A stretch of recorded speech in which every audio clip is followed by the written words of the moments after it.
Hello, everybody.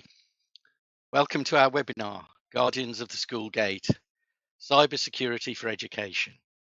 My name is Richard Strangwood. I'm the Technical Manager at HBT. Formerly, I worked in education for 20 plus years, and I'm delighted to have you all here today. In an era where digital threats are ever evolving, the safety of our educational establishments is paramount. We're often asked how institutions can protect themselves, and especially ensure that they are following DFE and best practice guidelines.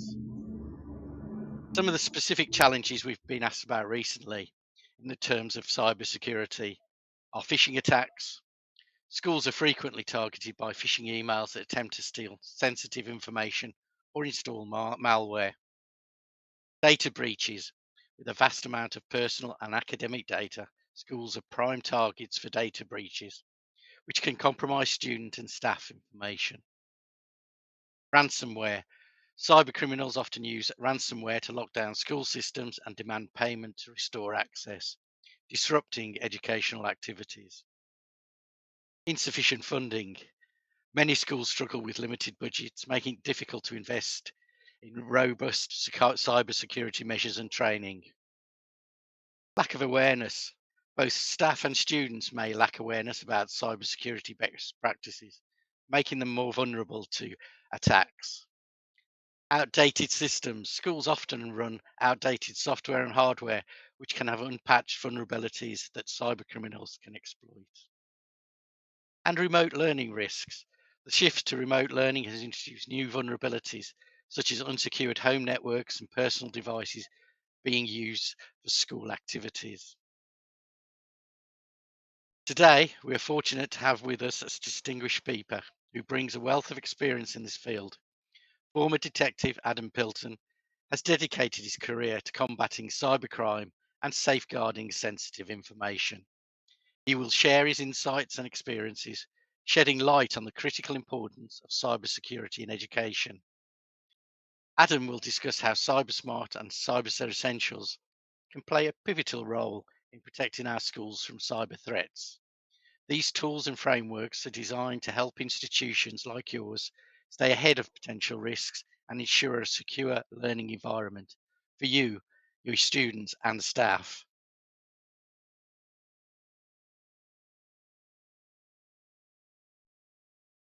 Without further ado, please join me in welcoming Adam Pilton. Good morning. Thank you, Richard. Thank you. So thanks for that introduction, Richard. As I said, my background is in law enforcement. I was a police officer for 15 years, latterly leading the Covert Operations Management Unit, which consists of three distinct teams. These being the communications data investigators. These guys and girls are responsible for obtaining data from the likes of Facebook, Google, but as well more locally, Vodafone, BT. Second team was the Covert Authorities Bureau. Now, these guys are responsible for obtaining lawful authorities to conduct covert activities, whether that be in the real world or in the digital world.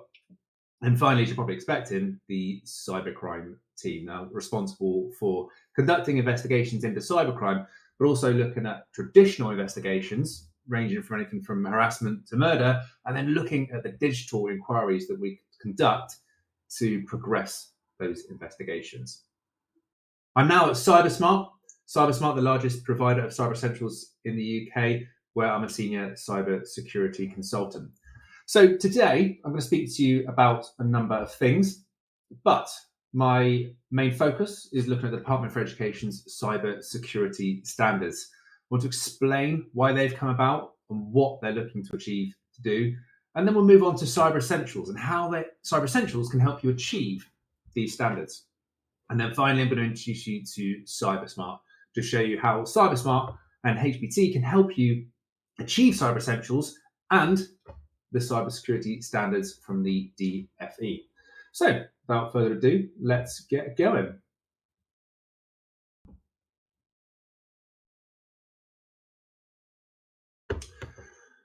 Right, let's take a look at some statistics just to set the scene of why the Department for Education have brought these standards in. So as you can see here, 44% increase in cyber attacks directed to the education sector in 2022. Now, if we expand that back to 2018, there's a 518% increase. That's 2,300 attacks every week, purely on the education sector. Now, earlier this week, the National Cyber Security Centre released their annual review. And in this annual review, they highlighted sectors, industries that are particularly at threat. And they've highlighted the education sector. And they particularly pointed to ransomware, the fact that cyber criminals like to deploy ransomware to certain industries, and the education sector is one of these. Now, for some of you on the call, you may be unfamiliar with the term ransomware. You may have heard it in the media, but be unsure on exactly what it is. Well, ransomware is made of two words, the word of ransom, and the second piece being malware. So ransom is the common meaning that I'm sure you're all familiar with, taking something that you have, want, need, and then only giving it back to you if you pay for it. And malware, the second piece of the puzzle, is malicious software. So in the case of ransomware, this will encrypt your data, meaning you can't read it, can't access it. And the only way they'll give it back to you is if you pay them money. They'll then decrypt this, or they promise to decrypt it. Additionally, with ransomware, what we're seeing now is the evolution from simply encrypting the data and then decrypting it. We're also seeing the data being used against the owner. So being published online, or being used to tailor future phishing emails or further attacks. And the stats I've got on the screen here relates to ransomware as a business and why cybercriminals use it. And you can see here from 2019 up until 2023, year on year, the amount of money that cybercriminals make from ransomware has grown. Now, what you'll see is 2023, moving in now to 2024, the halfway point, we already know that 2024 surpassed 2023. So we fully expect the next line on this graph to grow again. Now, there is one anomaly on this graph, and that's 2022, where we see a significant dip. Now, the primary reason for this is when the Russian invasion of Ukraine started. And as a result, those people involved with ransomware directed their attentions towards this. If you recall, at the start of the invasion, there was a real genuine belief that there was going to be a cyber war. So this distracted attention, hence that lower bar.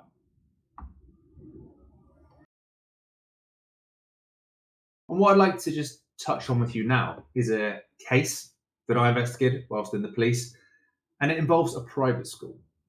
Now, in the cybersecurity industry, we have something known as the Friday afternoon CEO attack. And this, in effect, is when a cybercriminal, commences their attack on or after 5 p.m. on a Friday. And this is because generally people are leaving the office at this point and nobody's going to be around again until Monday morning at 9.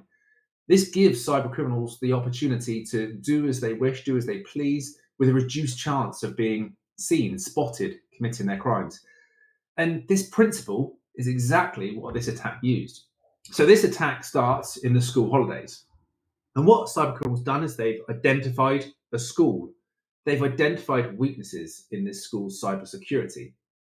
And as the school holidays have arrived, the cybercriminal has then essentially breached the network and been able to navigate around the school network, taking control of email accounts, reading emails, and moving on to being able to then send emails. So this cybercriminal looked at the data that they could see and identified parents from the school. They then used a school email account to send an email out to parents, which mimicked the style that the school used because the cybercriminal was able to see previous emails the school had sent. And during the school holidays, they told the parents that fees were due. Now, this email went out to multiple parents, and the normal indicators of a phishing email were slightly covered over in that, yes, it may have been unexpected, but the style, the tone of the email was exactly in line with how the schools speak. Most of the parents identified it as strange or simply didn't read it and didn't respond. Some reported it through other channels other than via responding to the email. But unfortunately, a few did click on the link that was in the email and paid money to the cyber criminals. Now, this was money that was lost to them. It wasn't reimbursed to them by the school. And as a result, it caused the school a lot of issues, and a lot of time was spent not only rectifying their cybersecurity controls, but then managing the reputational fallout and legal action that then shortly followed. And the purpose of telling you this is to make you aware that it's not simply a case of the school being directly targeted. It could be the people whose data you hold. So when we then turn to the Department for Education's cybersecurity standards, we can see why they're there. The first piece of the puzzle is to protect the data you hold. Schools hold significant amount of sensitive data, whether that be information about students, simply their data, date of birth, their home address, contacts, medical information. But also for some students, if certain information was released or obtained by cybercriminals, there will be safeguarding issues that follow this. So the Department for Education wants to protect schools' data. Financial loss, we've spoken about ransomware. The data that we hold, the access that cybercriminals could obtain and steal money from you, whether that be by ransom or by directly gaining access to bank accounts. The Department for Education wants to stop the loss of your finances. And then the final piece here, disruption. Now the disruption piece comes in because if you lost control of elements of your computer network, whether that be if you're a Microsoft user, whether that be Teams, whether that be Word, imagine the impact that that would have on your school day, both on the educational front with students, but also in the background, the business management of the school. Now, we've seen statistics that show the average downtime following a ransomware attack is 22 days, which is a huge amount of time. Personally, for myself, if I considered half a day without certain software or even hardware, my computer, my laptop, then I know that would be exceptionally hard for me to have a productive day, let alone 22 days. So the Department for Education's standards are here to prevent any disruption to normal business activities. The 7 standards that the Department for Education have referenced and point to that schools need to address are here. Conduct regular cyber risk assessments, implement a cyber awareness plan, secure your digital technology and data, control user accounts and access privileges, maintain up-to-date licensing and software, develop a data backup plan, and report cyber attacks promptly. Now, how does this all look in reality? Well, this is how I see it being used. At the center of this circle, we have regular cyber risk assessments. Now, these are vital. It's important that every education setting understands how prepared they are should an incident arise. You need to understand where your weaknesses lay and where your strengths lay so that you can focus your activities, your resources, your finances in addressing appropriate measures. Putting processes in place across people and technology to make sure that you're aligned in your activities going forward, and ultimately so that you are prepared should a cyber incident happen or a cyber attack happen, then your people know the processes to follow and the technology is set up to support them in that defense. And then moving to the top of the page there, we've got implement a cyber awareness plan. Now, for me, this is the fundamentals and the go-to for the start of any cybersecurity implementation. And that's because I'm a big believer in that people are our first line of defense and our most crucial line of defense. About culture. Now, cybersecurity culture is a significant factor in dealing with cybersecurity incidents. Because if you have a culture where people are comfortable, your staff and your students are comfortable speaking about cybersecurity, accepting that their response may not always be perfect, but feeling comfortable to be able to report what they see and what they have or may not have done, then that is the first step in ensuring your school is protected. The cyber awareness plan is also about talking and documenting in a policy what is acceptable? What is the acceptable use of your equipment? Whether that be the websites we visit and the behaviors that we have, such as downloading documents. And the final piece here is about making sure that we report incidents swiftly, and we know how to report incidents swiftly. As we move around the circle, we've got secure digital technology. Now, this is all about the technical control, things that HBT will support you with. And this looks at your firewalls, it looks at your antivirus or your anti-malware, and it's talking about the ongoing monitoring, making sure that should there be any incidents that arise, you've got the technical controls in place that will alert you promptly and early so that you can respond and deal effectively with those controls. Moving around again, we've got control user accounts. This is discussing and thinking about who shall have access to what. So someone in the finance department would have legitimate access to financial information, but a student would not. And it's making sure that these distinctive roles have the correct access and responsibilities so they can perform what the duties they need to perform and no more. But it's also about password policies, making sure that people have strong passwords as defined by the National Cyber Security Centre.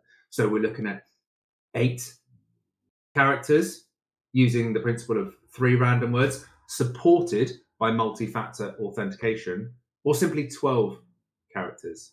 My recommendation would be to use 12 characters and to use multi-factor authentication. Moving around the circle, we've got maintain up-to-date licensing and software. This is all about making sure that you upgrade your technology, whether that be the latest Microsoft updates, whether that be updating Google Chrome. It's about making sure that when patches are applied, you are running the latest technology. Those patches will include security controls that keep you safe, but it'll also offer you the latest features, whether that is single sign-on or potentially even things like MFA. And it also means that you are using licensed software so that you will get the support that you need should you need it. And then move around the circle, developing a backup plan. Now, this is all about making sure that should you lose your data becomes corrupted in some way, you can call upon a known good source of data. So essentially reinstate any data that you may have lost. And then finally, it's about reporting. In this case, I've made reference to the ICO, so the Information Commissioner's Office, because if your data should be breached, then you need to report this to the ICO within 72 hours of that breach. And it's about having a policy in place that supports you in doing that.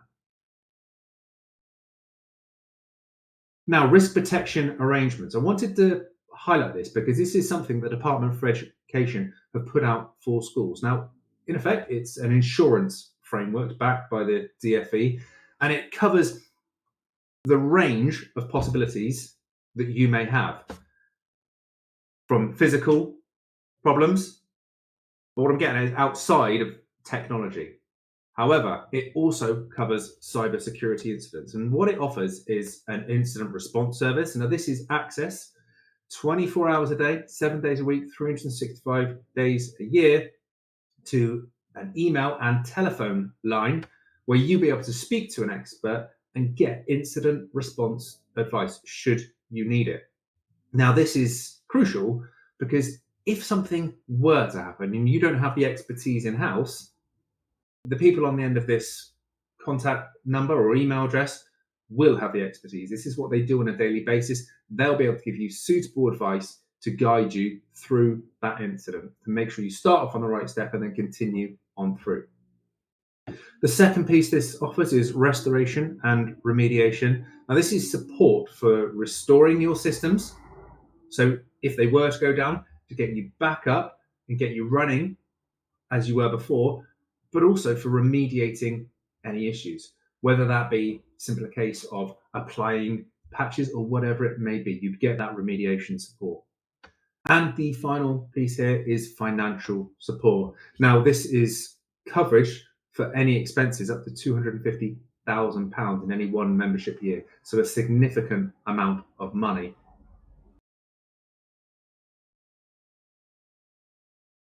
I want to move on now to Cyber Essentials and explain how Cyber Essentials can help you achieve these standards.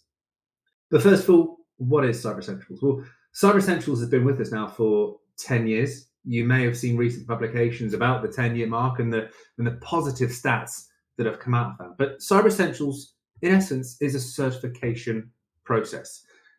It's a case of, for Cyber Essentials is essentially the foundations. It's designed so that anybody can achieve them, so that the technical measures are understandable by anybody. That is why statistics show that of the people that go through Cyber Essentials, whether it's your first time, whether it's your last time, or most recent time, should I say, over 60% say they learn something new.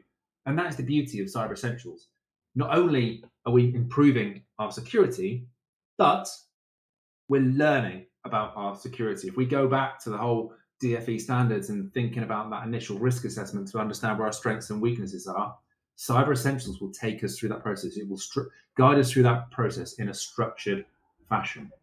And we'll highlight Cyber Essentials is the first step in your cybersecurity journey. It's the basics of what we should be doing. So once we achieve Cyber Essentials, we don't stop. We have to maintain that standard and also build upon it too. Now, Cyber Essentials covers 5 control areas.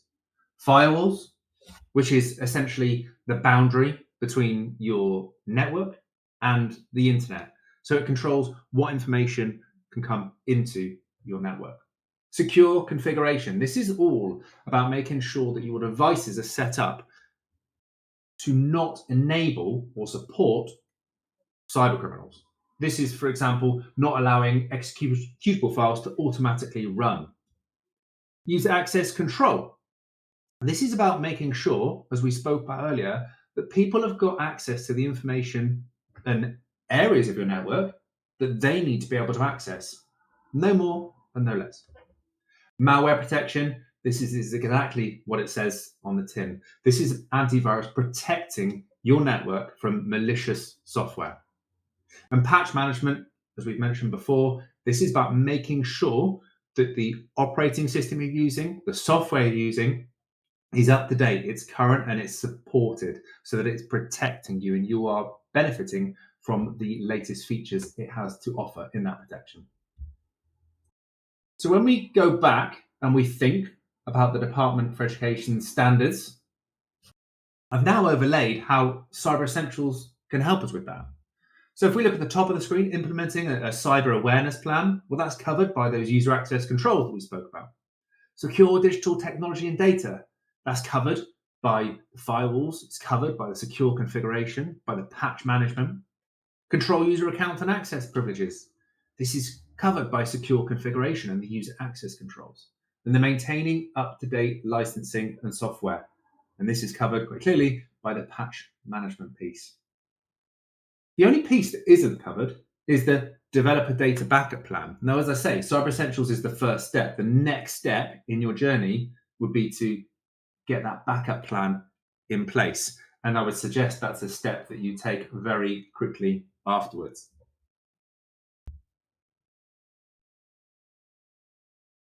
So allow me just to speak a little bit about CyberSmart to show you how HBT and CyberSmart work together to help you implement these standards. So CyberSmart was founded in 2016. We are a UK-based team, and we've created our own technology that enables the application and maintenance of Cyber Essentials, making it simple and making it easy. And that is why we are the leading provider of Cyber Essentials in the UK. We supply over 10% of all certifications for Cyber Essentials and Cyber Essentials Plus, which is the audited version of Cyber Essentials, across the UK. The technology that we offers 3 distinct things. First of all, complete cyber confidence. Our tools ensure that you meet the standard of Cyber Essentials and do so on an ongoing basis. For you have that confidence knowing that you're able to monitor your controls and understand that you are at the correct level. But it also provides a level of confidence for the people you work with and the people that work for you. They know that you have those controls maintained on an ongoing basis. Our solution is also the only solution on the market at this level that covers devices from mobile, tablets, desktops, and servers. It can cover the complete range. And the final point here, the complete cyber support. With CyberSmart and HBT, you will get access to CyberSmart employees so you can have the support you need in order to achieve Cyber Essentials and maintain that ongoing compliance. And that support is unlimited and it's free. There'll be no additional charge for that from CyberSmart. So just digging a little bit deeper as to how we help you. Cyber Essentials.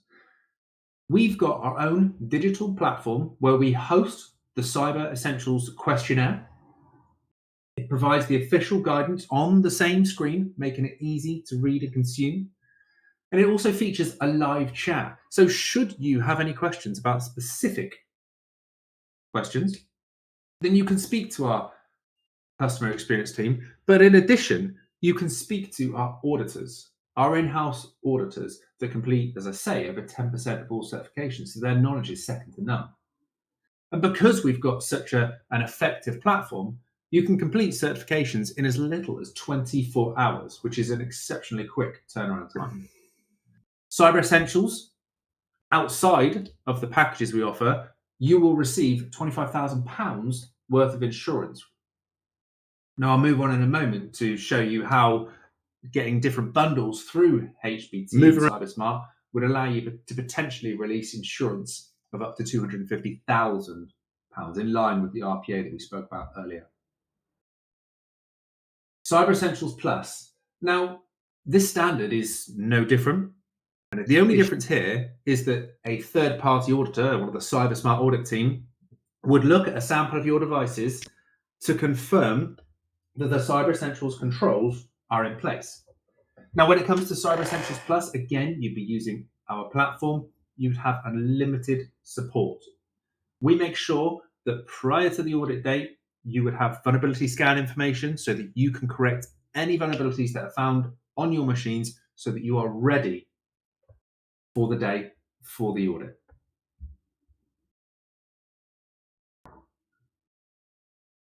And our product, Active Protect. Now, Active Protect is the tool that reports back to you to give you the confidence your cybersecurity is at the correct standard for Cyber Essentials.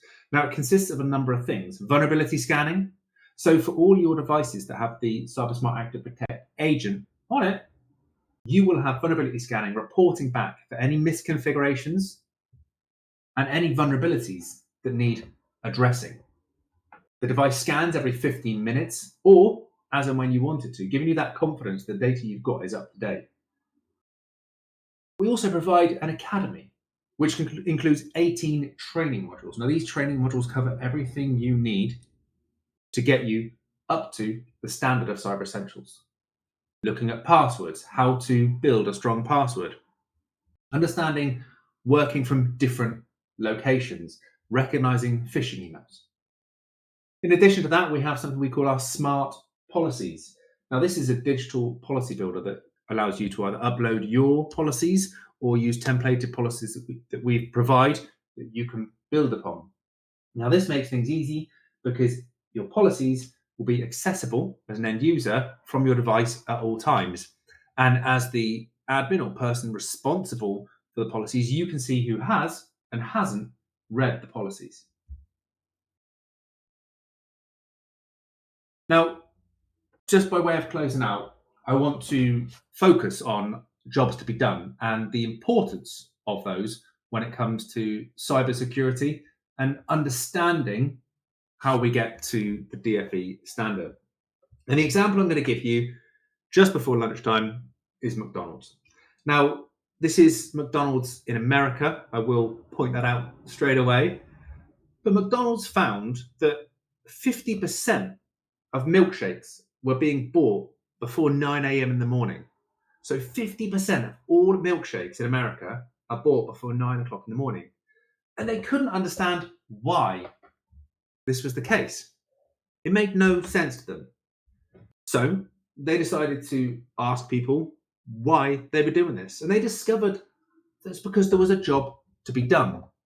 People advised that they tried bagels, they tried bananas, they even tried Snickers bars for their morning commute. But the milkshake filled the job to be done. Now, the job to be done was to actually occupy their mind, occupy them as they travel to work. Driving the car, long journeys, they were bored. So the purpose of the milkshake wasn't because they fancied a sweet treat. The purpose of the milkshake was to get them from home to work and keep them occupied. And the reason the milkshake was the item to get the job to be done was because it was easy to hold. It took a long time to consume it, but it could be consumed whilst driving. So understanding that job to be done allowed McDonald's to shape their offering to suit.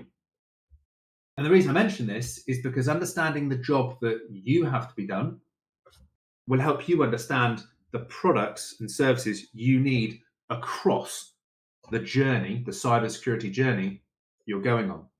So I've got on the screen now some of the bundles that CyberSmart offer. And the purpose of raising this is to make you think now, potentially at the start of your journey, rather than buying tools as and when you need them. It makes sense to look at your journey, conduct that risk assessment, find the strengths, find the weaknesses, and then build that journey accordingly. And that's why CyberSmart offer bundles. As you can see, our recommended bundle, Cyber Essentials Plus Active Protect, Privacy Toolbox, and that £250,000 of cyber insurance, which includes access to a breach response helpline, will give you all the tools you need now and going forwards to maintain Cyber Essentials and those DFE standards we've spoken about. So, in conclusion, the Department for Education's cybersecurity standards are here to protect us.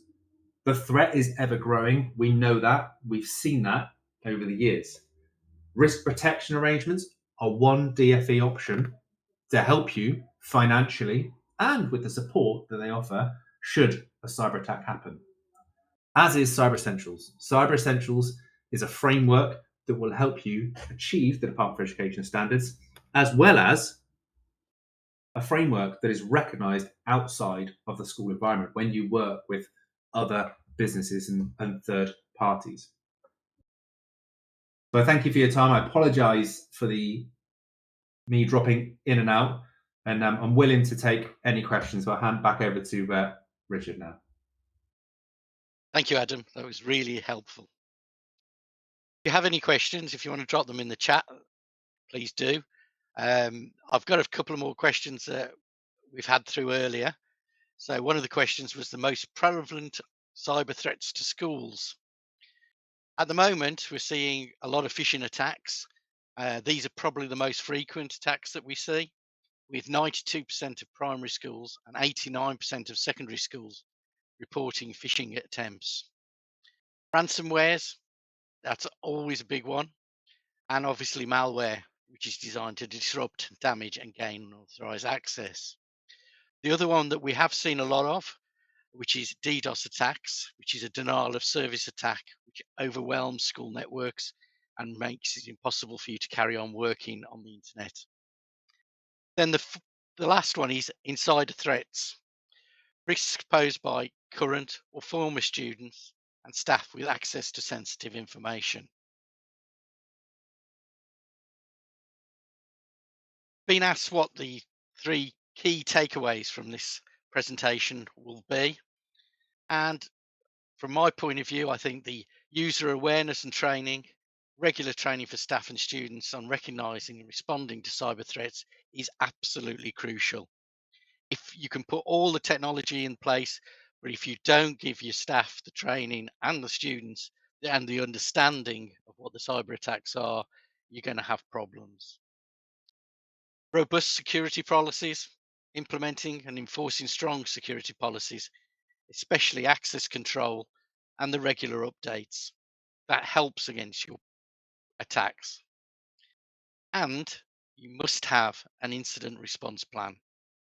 You must have a well-defined response plan, ensuring that schools can quickly and effectively respond to and recover from a cyber incident.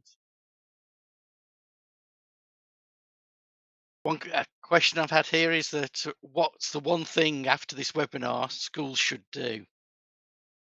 Well, the one action that I believe you should do is conduct a comprehensive cyber risk assessment.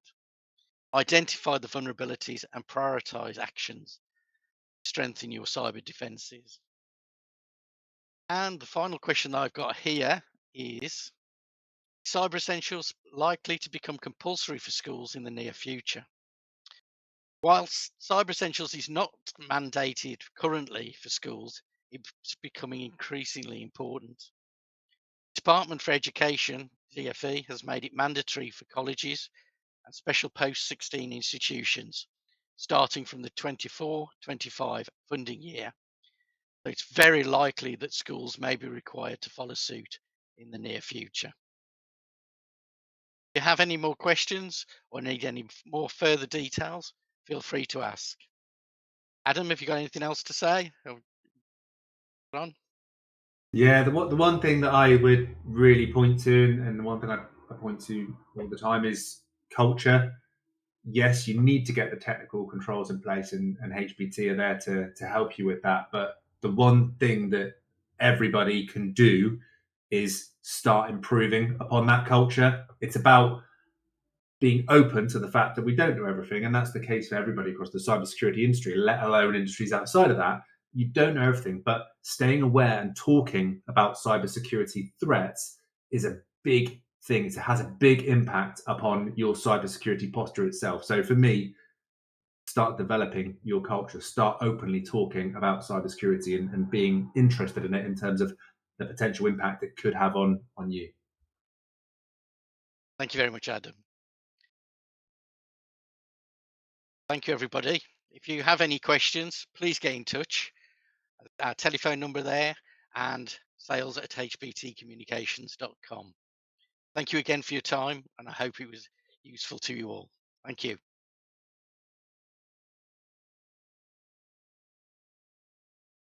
Cyber Essentials.